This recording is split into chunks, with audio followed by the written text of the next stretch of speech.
Hello મિત્રો, કેમ છો? મજામાં? આજે આપણે કરમુક્ત આવકો વિશે જાણીશું. આવકવેરાના કાયદાની દ્રષ્ટિએ કરમુક્ત આવકોમાંથી કેટલીક આવકો એવી છે જેનો કુલ ગ્રોસ આવકમાં પણ સમાવેશ થતો નથી, એટલે કે સંપૂર્ણપણે કરમુક્ત છે. બીજી કેટલીક આવકો એવી છે કે જેનો કુલ ગ્રોસ આવકમાંથી સમાવેશ થાય છે, પરંતુ તે અંગેથી પછીથી અમુક કે પૂરી રકમ પાસ કરવામાં આવે છે. સંપૂર્ણપણે કરમુક્ત આવક. કલમ નંબર 10. ફર્સ્ટ, ખેતી આવક. કલમ નંબર 2(1) આપેલ ખેતીની આવકની વ્યાખ્યા નીચે મુજબ છે. મિત્રો, ભારતમાં સ્થિત ખેતીના હેતુ માટે ઉપયોગમાં લેવાતી જમીનમાંથી મળતું ભાડું કે મહેસૂલ, રેન્ટ ઓર રેવન્યુ કહેવાય. ખેતી વિષયક કામગીરીમાંથી મળતી આવક. ખેતી માટે વપરાતા મકાનમાંથી મળતી આવક. ખેતી એ રાજ્યનો વિષય હોવાથી કેન્દ્ર સરકાર ખેતીની આવક પર આવકવેરો લઈ શકે નહીં. તેથી ખેતીની આવક સંપૂર્ણપણે કરમુક્ત છે, પરંતુ કેટલાક એસોસી આ જોગવાઈ ગેરલાભ ઉઠાવે છે. તેથી ખેતીવાડીની બિનખેતીવાડીની કુલ આવકમાં ઉમેરવામાં આવે છે. ત્યારબાદ આવકવેરાની ગણતરી કરતી વખતે ખેતીવાડીની આવક રૂ2,50,000 થી ઉપર સ્લેબમાં વરિષ્ઠ નાગરિક માટે રૂ3,00,000 અને વરિષ્ઠ નાગરિક માટે રૂ5,00,000 ગોઠવીને તેના ઉપર થતો આવકવેરો કુલ આવકવેરામાંથી બાદ થશે. એ કલમ નંબર 10(a) આપેલું છે. પછી મિત્રો, અભિવ્યક્ત હિન્દુ કુટુંબના સભ્ય તરીકે કોઈ વ્યક્તિને મળેલ રકમ. આ રકમ અભિવ્યક્ત કુટુંબની આવકમાંથી આપેલી હોવી જોઈએ. એ કયા કલમમાં દર્શાવ્યું છે? 10(2). ત્રીજું, પેઢીની કુલ આવકમાંથી ભાગીદારીના ફાળે આવતી આવક. પેઢીની આવકમાંથી ભાગીદારનો હિસ્સો સંપૂર્ણપણે કરમુક્ત છે, કારણ કે ભાગીદારી પેઢી એ તેની પૂરી આવક પર મહત્તમ દરે આવકવેરો અલગ કરવો પડે છે. એ કલમ 10(2) દર્શાવેલ છે. બિનરહીશ અને વિદેશી નાગરિકની આવક. બિનરહીશ અને વિદેશી નાગરિકની આવક. મિત્રો, ફર્સ્ટ નંબર, ભારતીય નાગરિક અથવા મૂળ ભારતીય વંશજ હોય તેવી વ્યક્તિ, એટલે કે મૂળ ભારતીય હોવા જોઈએ એવા વ્યક્તિ, જો બિનરહીશ તરીકે મધ્યસ્થ સરકારે જાહેર કરેલા સેવિંગ સર્ટિફિકેટ અથવા વ્યાજની આવક મેળવે તો તે કરમુક્ત ગણાય, પરંતુ આવા સર્ટિફિકેટ તેને વિદેશી હૂંડિયામણ ધારા હેઠળ પરદેશમાં વિદેશી હૂંડિયામણ મોકલીને ખરીદેલા હોવા જોઈએ.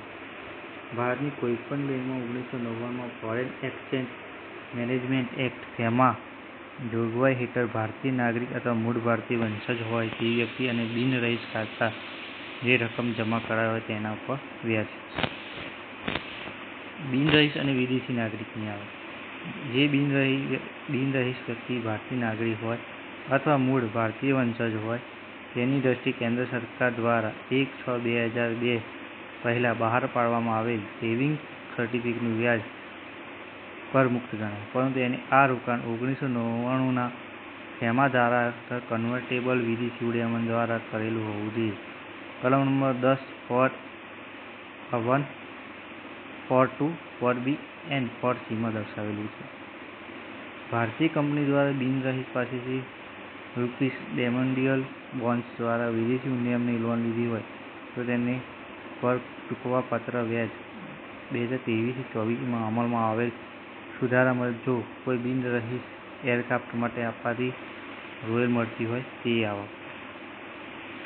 ભારતમાં નાગરિક ન હોય તેવા વિદેશી રાજદ્વારીઓને નીચે મુજબની આવક. પરદેશના એલચી હાઈ કમિશનર તરીકે મળતું વેતન. પરદેશના કોન્સ્યુલેટો તેની સેવા બદલ મળતું વેતન.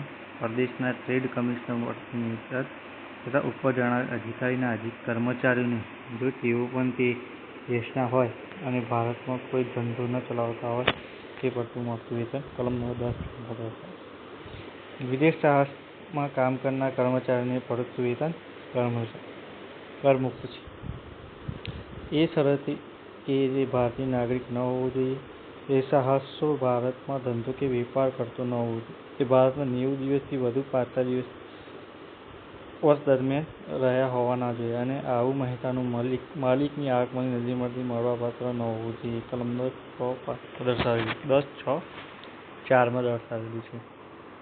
વિદેશી વાહન પર કામ કરવા બદલ ભારતીય નાગરિક ન હોય અને ભારતમાં રહીશ હોય તેવી વ્યક્તિને મળતો પગાર એ શરતે કે ભારતમાં પાછલા વર્ષ દરમિયાન 90 દિવસથી વધુ ન હોવી જોઈએ. કલમ નંબર 10(6)(8) કરેલું છે.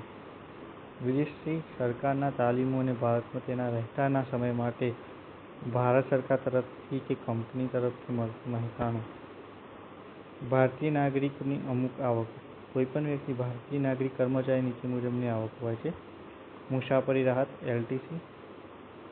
ભારતના કોઈપણ સ્થળે રજાઓ ગાળવા માટે તેના માલિકી તરફથી પોતાને માટે તેમજ પોતાના કુટુંબ માટે મળેલું ભાડું કે ભાડાની રાહત. નિવૃત્ત થયા પછી કે નોકરીના અંત પછી ભારતમાં કોઈપણ સ્થળે જવા માટે તેના માલિક કે અગાઉના માલિકે પોતાને માટે તેમજ પોતાના કુટુંબ માટે મળેલ મુસાફરી ભાડું કે ભાડામાં રાહત.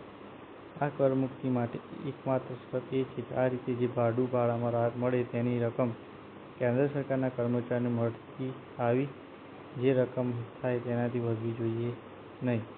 અહીં કુટુંબ શબ્દનો અર્થ નીચે મુજબ કરવો જોઈએ. એસસીના પત્ની કે બાળકો. એસસીના માતા પિતા અને ભાઈ બહેનો કે જે સંપૂર્ણપણે અથવા મોટાભાગે એસસીના આશ્રિત હોય. કલમ નંબર 10(5) લખેલું. વિદેશી ભથ્થું વગેરે. ભારતીય નાગરિકોને ભારત બહાર સેવા બજાવવા માટે ભારત સરકાર તરફથી મળતું ભથ્થું કે સવલતો, પરંતુ મૂળ પગારમાંથી રકમ કરમાત્ર થાય. કલમ નંબર 10(7) ભારત સરકાર અને પરદેશી સરકાર વચ્ચે સરકારી ટેકનિકલ મદદના કાર્યક્રમ હેઠળ ભારતમાં નોકરી કરનારને નીચે મુજબની આવક મળે છે.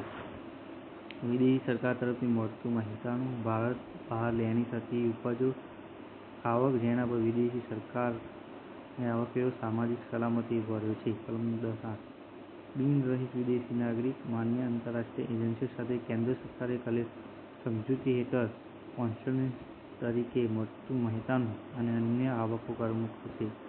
એ કલમ નંબર 10(8)(a) દર્શાવેલું છે.